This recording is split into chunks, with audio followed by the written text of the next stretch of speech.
আসসালামু আলাইকুম প্রিয় মৎস্য শিকারী ভাইয়েরা, আশা করি আপনারা ভালোই আছেন। আমি আল্লাহর রহমতে মোটামুটি ভালোই আছি। আজ আপনাদের জন্য নতুন একটা রেসিপি নিয়ে হাজির হলাম। সেটা যে কোনো মাছ, রুই, মৃগেল, কালীবাউস, যে কোনো মাছ এই টুপটা নিবে। কার্প জাতীয় যত মাছ আছে সব এই টুপটা নিবে। আপনারা দেখছেন শৌখিন ফিশিং ইউটিউব চ্যানেল। ইতিমধ্যে যারা সাবস্ক্রাইব করে রেখেছেন তাদেরকে অনেক ধন্যবাদ, আর যারা সাবস্ক্রাইব করেন নেই তারা দয়া করে সাবস্ক্রাইব করে নেবেন। যে কোনো ভিডিও আপলোড হওয়ার সাথে সাথে পৌঁছে যাবে আপনার নোটিফিকেশনে। তো মূল কথায় আসি, আমি এর জন্য নিলাম দুই চিলতে পাউরুটি। এই পাউরুটিটা এটা একটা ভালো মানের পাউরুটিটাই নেবেন, যেটা ভালো সাদা হবে। এই পাউরুটি নেবেন, নিয়ে পাউরুটি এখানে নিচে একটু পানির মধ্যে সরাসরি চুবাই নেবেন। পানির মধ্যে পাউরুটিটা সরাসরি পানির মধ্যে চুবাই নেবেন। নিয়ে এরকম দুই হাতে চিপ দিয়ে পানিটা ঝরাই নেবেন।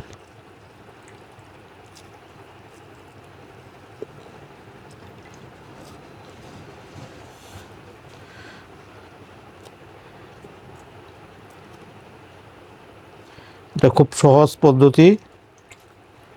এটা সহজে আপনি বড়শিতে গাঁথতে পারবেন। এমনকি এই টুবে ভালো রেজাল্ট আসবে। যে কোনো মাছে এই টুপ নিবে। আপনারা অবশ্যই ট্রাই করবেন। ট্রাই করে দেখে তারপরে আপনারা কমেন্ট বক্সে কমেন্ট করে আমাকে জানাবেন যে কী রেজাল্ট আসলো।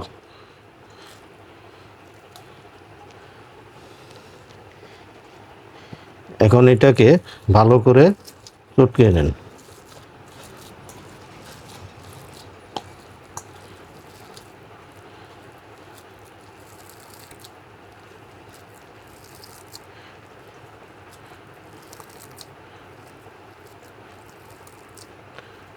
আপনারা হয়তো ভাবতে পারেন এত নরম হয়ে গেল, নরমটা কেমনে বড়শিতে গাঁথা যাবে? বড়শিতে গাঁথতে গেলে তো একটু শক্ত প্রয়োজন, কিন্তু এটাতে কোনো শক্ত প্রয়োজন না। আমি যেভাবে রেসিপিটা দেখাবো নরম হলেও কোনো সমস্যা হবে না। এর মধ্যে দিবেন আপনারা শিমুল তুলা। শিমুল তুলাটা বিচি ছাড়া, বিচি যেন থাকে না, এরকমভাবে শিমুল তুলাটা আস্তে আস্তে এরকম করে কুয়ায় নেবেন। যত মিহি আঁশ করতে পারেন এর মধ্যে দিয়ে দিবেন।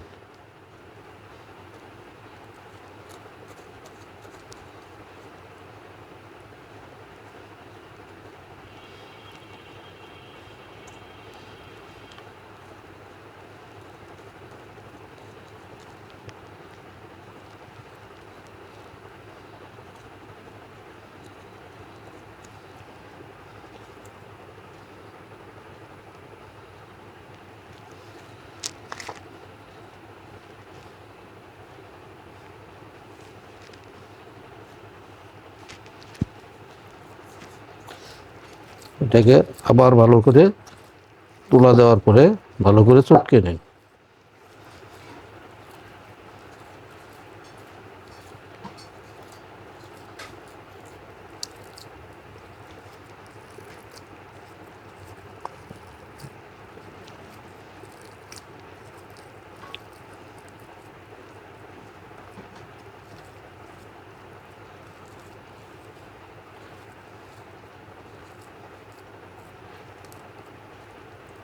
তুলা দেওয়ার পরে এটা বড়শিতে গাঁথতে আপনার কোনো সমস্যাই হবে না, এমনকি এটা বড়শি থেকে ছুটে যাওয়ারও কোনো সম্ভাবনা নাই।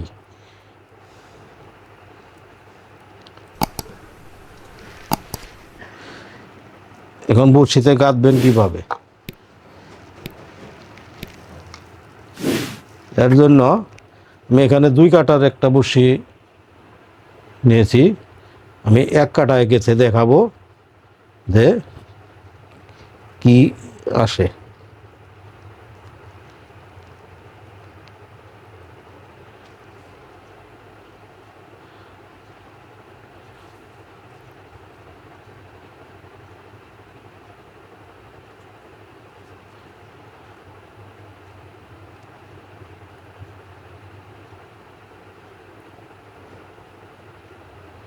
এতটুকু আঠা হবে এতে যে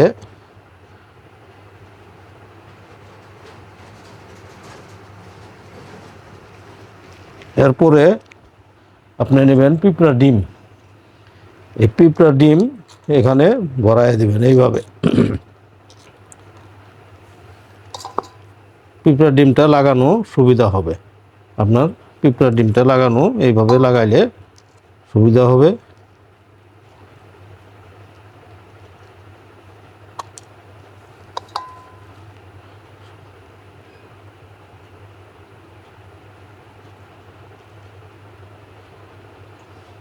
এই পিঁপড়া ডিম লাগানোর পরে আপনি যদি বড়শিটা থ্রো করেন তাহলে দেখবেন যে এখান থেকে ডিমও খসে পড়বে না, এমনকি এই টুপটাও ছুটবে না।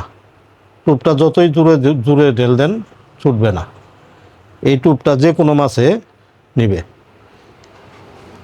রুই, মৃগেল, কালীবাউস যে কোনো মাছে এই টুপটা নিবে, কোনো সমস্যা হবে না। তবে 2 কাটা, 3 কাটা, 4 কাটা, 1 কাটা যাই ব্যবহার করেন, যেটাতেই ব্যবহার করেন কোনো সমস্যা নাই, এটা ব্যবহার করতে পারবেন। তো আপনারা ট্রাই করে দেখেন। এটা আমি নিজে ব্যবহার করি, এই হিসাবে আপনাদেরকে নিজে ব্যবহার করে তারপরে আপনাদেরকে দেখাইলাম। তো যদি আমার ভিডিওটা ভালো লেগে থাকে তাহলে অবশ্যই আমার চ্যানেলটাকে সাবস্ক্রাইব করে পাশে থাকা বেল আইকন বাজিয়ে রাখবেন। পরবর্তী ভিডিও আপলোড হওয়ার সাথে সাথে পৌঁছে যাবে আপনাদের নোটিফিকেশনে। আজ এই পর্যন্তই। খুদা হাফেজ।